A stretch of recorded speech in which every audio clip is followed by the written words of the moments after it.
ইরানের ড্রোন হামলা ঠেকাতে ইউক্রেনের সহায়তা চেয়েছে যুক্তরাষ্ট্র।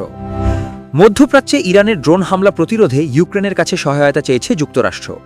ইউক্রেনের প্রেসিডেন্ট ভলোদিমির জেলেনস্কি জানিয়েছেন, ওয়াশিংটনের পক্ষ থেকে এমন অনুরোধ পাওয়ার পর তিনি ইউক্রেনের বিশেষজ্ঞদের প্রস্তুত থাকার নির্দেশ দিয়েছেন। সংবাদ মাধ্যমের তথ্য অনুযায়ী রাশিয়ার বিরুদ্ধে দীর্ঘদিনের যুদ্ধের অভিজ্ঞতা থেকে ইউক্রেন কম খরচে কার্যকর ড্রোন প্রতিরোধ প্রযুক্তি তৈরি করেছে। আকাশে উড়ে আসা হামলাকারী ড্রোনকে মাঝপথেই ধ্বংস করতে সক্ষম এসব প্রযুক্তি বর্তমানে বিশ্বের অন্যতম কার্যকর ব্যবস্থা হিসাবে বিবেচিত হচ্ছে। ইউক্রেন দাবি করছে, তাদের তৈরি ড্রোন ইন্টারসেপ্টর প্রযুক্তি আকাশে উড়ে আসা শত্রু ড্রোন শনাক্ত করে দ্রুত ধ্বংস করতে পারে। বিশেষ করে ছোট ও স্বল্প খরচের হামলাকারী ড্রোন মোকাবিলায় এই প্রযুক্তি অত্যন্ত কার্যকর। গত মঙ্গলবার প্রেসিডেন্ট ভলোদিমির জেলেনস্কি মধ্যপ্রাচ্যে যুক্তরাষ্ট্রের মিত্র দেশগুলির কাছে একটি প্রস্তাব দেন। তিনি বলেন, তাদের কাছে থাকা কিছু আকাশ প্রতিরক্ষা ক্ষেপণাস্ত্রের বিনিময়ে ইউক্রেন এই উন্নত ড্রোন প্রতিরোধ প্রযুক্তি দিতে পারে। এতে করে ইরানের ড্রোন হামলা মোকাবিলা করা আরও সহজ হবে বলে তিনি মনে করেন। বৃহস্পতিবার সামাজিক যোগাযোগ মাধ্যম এক্সে দেওয়া এক পোস্টে জেলেনস্কি বলেন, মধ্যপ্রাচ্য অঞ্চলে শাহেদ ড্রোনের বিরুদ্ধে সুরক্ষার জন্য যুক্তরাষ্ট্র ইউক্রেনের কাছে নির্দিষ্ট সহায়তা চেয়েছে। শাহেদ ড্রোন মূলত ইরানের নকশায় তৈরি একটি হামলাকারী ড্রোন। বর্তমানে রাশিয়াও এই ধরনের ড্রোন ব্যবহার করে ইউক্রেনের বিরুদ্ধে হামলা চালাচ্ছে। রাশিয়ার দিক থেকে উৎক্ষেপণ করা এসব ড্রোনের কারণে প্রায় প্রতিদিনই ইউক্রেনের বিভিন্ন শহর ক্ষতিগ্রস্ত হচ্ছে। আবাসিক এলাকা, বেসামরিক অবকাঠামো এবং জ্বালানি স্থাপনাগুলি প্রায়ই এসব হামলার লক্ষ্যবস্তু হয়ে উঠছে। এই পরিস্থিতিতে ইউক্রেন নিজস্ব প্রতিরক্ষা প্রযুক্তি উন্নত করেছে।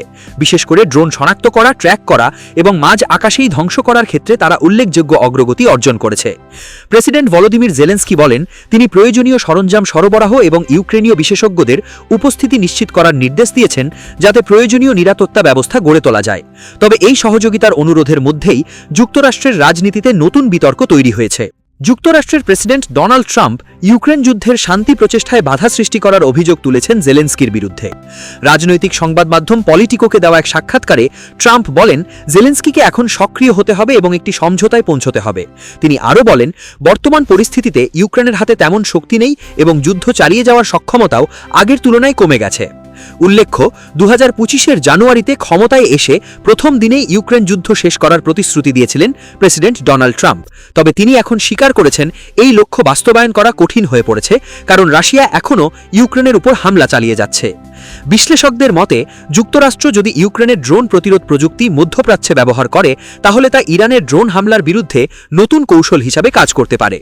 একই সঙ্গে এই উদ্যোগ ইউক্রেনকে আন্তর্জাতিক প্রতিরক্ষা প্রযুক্তির একটি গুরুত্বপূর্ণ অংশীদার হিসাবেও প্রতিষ্ঠিত করতে পারে। দর্শক, এই বিষয়ে আপনার মতামত কি? যুক্তরাষ্ট্র ও ইউক্রেনের এই সহযোগিতা মধ্যপ্রাচ্যের নিরাপত্তা পরিস্থিতিতে কতটা প্রভাব ফেলতে পারে বলে আপনি মনে করেন? কমেন্টে আপনার মতামত জানাতে পারেন। আর আন্তর্জাতিক গুরুত্বপূর্ণ সব খবর পেতে আমাদের চ্যানেলটি সাবস্ক্রাইব করে পাশে থাকুন। আল্লাহ হাফেজ।